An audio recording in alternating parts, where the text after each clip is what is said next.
너무 바빠 아침 뉴스 놓치셨습니까? 트럼프 대통령의 감세 법안이 하원을 가까스로 통과했습니다. 앞으로 10년 동안 3조 달러 이상의 재정 적자를 야기합니다. 우리 돈으로 4천조 원 이상입니다. 트럼프 대통령의 승리가 맞을까요?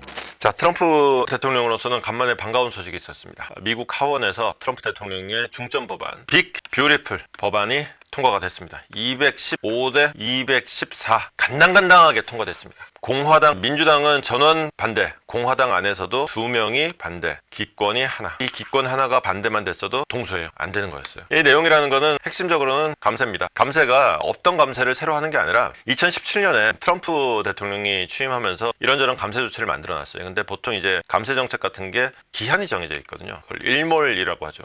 일몰 기한이 다 된 거예요.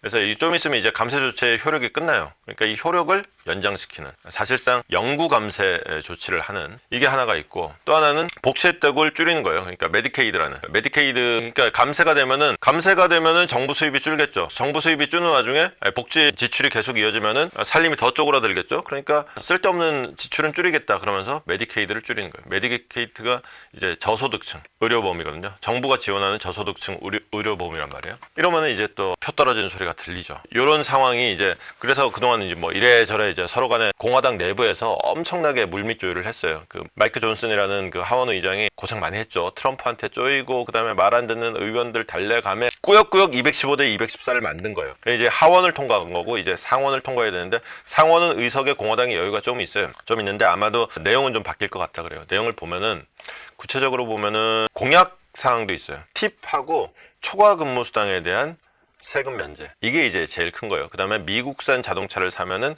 세액 공제, 이런 게 이제 새로 들어가는 내용이에요. 나머지는 기존에 있던 거 이제 계속 연장해주는 이런 내용이 되겠는데, 문제는 이게 지출을 복지 비용을 줄이는 내용도 있지만 기본적으로는 세금을 깎아주는 거다 보니까 앞으로 10년에 걸쳐서 재정 적자가 3조 8천억 달러 정도 늘어날 거다. 어마무시한 3조 8천억 달러예요. 달러. 3조 원도 아니고 3조 달러예요. 3조 8천이니까 4조 달러예요. 4천조예요. 4천조. 어마무시한 돈입니다. 어마무시한 재정 적자를 야기할 수밖에 없을 것이다. 지금 최근에 무디스가 미국 국가 신용 등급을 낮췄잖아요. 이 이유가 뭐예요? 니네 적자가 너무 많아, 이거였는데, 이 법안이 통과되면은 또 무지막지한 적자가 지금 예고돼 있는데, 이거 어떡할 거냐. 그래서 이 신용 등급 이후에 이제 미국 국채, 이거 못 믿겠다. 미국이 이걸 갚을지 안 갚을지 모르겠다. 이거 내가 그럼 사줄 테니까 그러면은 이자나 더 내. 이렇게 되는 거죠. 그래서 지금 미국 국채 이자율이 올랐는데, 자, 그러면은 이제 적자가 더 확실시되는 법안 통과에 대한 반응은 무엇인가? 그럼 국채 금리가 당연히 상승을 하겠죠. 국채 값은 다 떨어지고. 뭐죠? 국채 금리가 떨어졌어요. 당연히 논리적으로 보면 재정 적자가 더 커지면은 국채 가격은 떨어지고 국채 수익률은 더 올라야 되는데, 30년이 이제 이런 거에 제일 금리 변동이 크기 때문에 이제 30년물을 중심으로 보면 여전히 5%보다도 더 높은 고금리이긴 하지만 그래도 1%포인트 가까이 떨어졌네? 뭐지? 왜? 이거 논리적인 흐름상으로 보면 이게 빨간색으로 돼서 올라가야 맞는데, 시계열로 보면 이렇습니다. 하루 동안입니다. 무슨 일이 있었느냐? 자, 이 발표가 법안이 딱 통과되면서 빡 올랐어요. 5.149%까지 올랐어요. 그러다가 이후에 떨어져서 요걸로 마무리가 된 거예요. 왜 떨어졌어요? 암만 해도 너무 오른 거지. 너무 오르다 보니까 이렇게 되면은 미국 국채라는 게 기본적으로, 예컨대 내가 지금 없는 물건을 사느냐 마느냐의 문제가 아니에요. 이미 미국 국채를 아무나 사진 않아요. 그러니까 국채를 사고 파는 사람들은 이미 국채를 많이 갖고 있는 사람들이에요.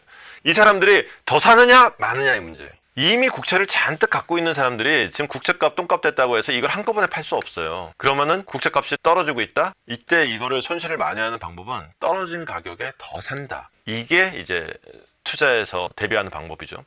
이걸 이제 물타기라고 하죠. 그건 거예요. 너무 똥값 됐다. 차라리 물타자. 그래서 국채 가격이 다시 오르면서 금리는 떨어지는, 이런 일이 딱 벌어지게 된 겁니다. 어제 하루 동안에 있었던 일. 근데 이건 어제 하루 동안을 본 거고, 크게 보면은, 잠깐만, 이거 뭐가 넘어간 것 같은데? 에이씨, 없어진 것 같다. 이 얘기도 할 수 있어요. 자, 이거는 비트코인입니다. 비트코인 가격이 이제 얼마야? 11만 달러.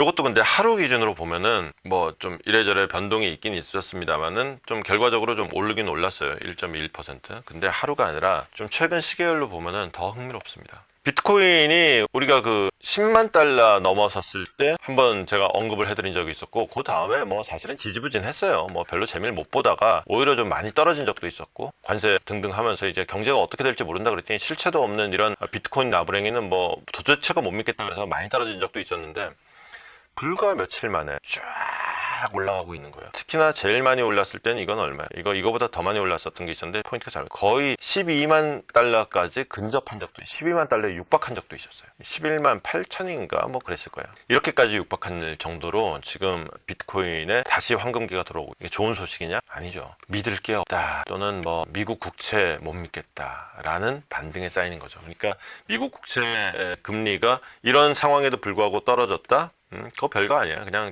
이미 갖고 있는 놈이 발을 뺄 수도 없으니까 물타기 한 거밖에 안 된다. 근본적으로 미국 국채에 대한 인식은 이 비트코인 가격의 우상향 그래프가 적나라하게 말해준다라고 얘기를 하는 거죠. 그래서 아까 잠깐 보여드렸는데, 이 하원에서 트럼프의 감세 법안 통과에 대한 파이낸셜 타임스의 기사 제목은 이겁니다. 그래, 네가 감세 법안 통과해서 아주 승리의 순간을 만끽하고 있지. 근데 이 승리의 순간이 사실은 독이 든 성배다. 이거는 여러 가지 측면이다. 일단 이거는 누구에게 독이 든 성배냐? 공화당에게. 공화당의 정치적 장래에 도움이 안 된다. 공화당이 지향하는 가치가 이게 맞느냐? 특히나 트럼프가 이번에 당선되면서 공화당의 지지층을 넓혀놨는데, 이 감세 법안은 그 지지층을 다시 좁히는 것이다. 공화당에게 정치적으로 일단 도움이 안 된다. 그 다음에 경제적으로도 미국 경제의 건강성을 해칠 가능성이 많다라는 얘기가 되는 거죠. 아마 상원에서 공화당에서 또 한 번 손을 보게 되지 않을까. 이제 하원 같은 경우에는 사실은 그 워낙 수가 빡빡했기 때문에 좀 오히려 좀 운신의 폭이 좁았고, 상원에서는 운신의 폭을 좀 더 발휘하지 않겠느냐라는 기대가 있는 것 같습니다. 자, 주가 같은 경우에는 오늘은 뭐 크게 언급할 건 없을 것 같습니다. 다우는 뭐 이렇게 등락이 있었습니다만 결국은 플러스 마이너스가 없었고요. 그 다음에 이제 나스닥 같은 경우에도 뭐 올랐다고는 얘기하는데, 이렇게 보면 뭐가 있는 것 같은데 뭐 있다고 얘기하기가 좀 그랬고 마찬가지였습니다. 오늘도 밝혀본다 두시경 너머의 진실. 복잡한 세상 단 하나의 눈, 기자의 시선이